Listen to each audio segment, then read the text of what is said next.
Sur la droite, une petite cheminée, c'est une ancienne station de pompage. Par contre, sur l'avant gauche, vous allez apercevoir une petite pyramide en pierre de basalte.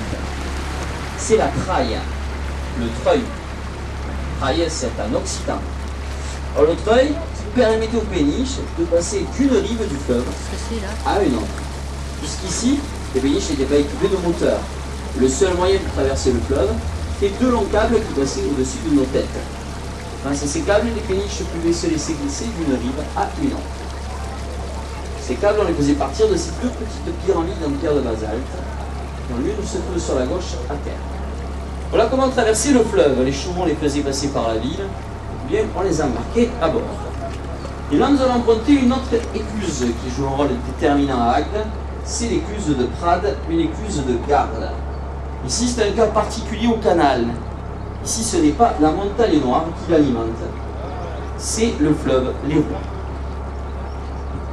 En effet, ici, on va se servir des eaux du barrage, qui ont été élevées à une hauteur de 2 mètres, au XIIIe siècle, afin d'alimenter le canal. Voilà pourquoi les portes de cette écluse sont ouvertes, afin que les eaux de l'Hérault s'introduisent dans le canal. Ces portes, on les referme uniquement que s'il y a un risque de crue, si l'Hérault vient passer sa cote d'alerte, plus de 70 cm au-dessus de ce niveau qui est normal. En 1997, ces portes n'ont pas suffi, puisque le fleuve est passé au-dessus, tout comme au-dessus de l'écluseran. Juste au-dessus, de guinguettes, les guinguettes qui rimaient en temps avec balbouzette, qui retrouvent de nos jours un certain essor, surtout depuis l'arrivée du tourisme fluvial, il y a des années 90.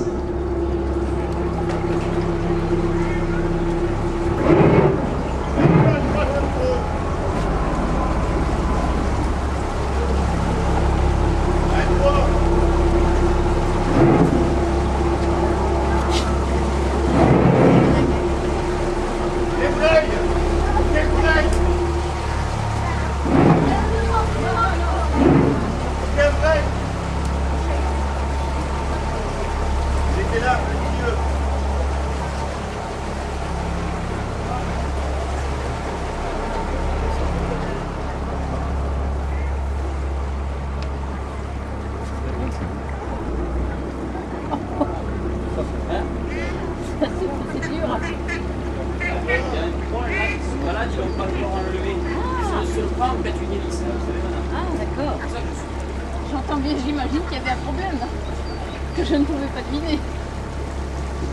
Alors sur le canal, eh bien on y est encore. On y sera jusque dans les temps de tour.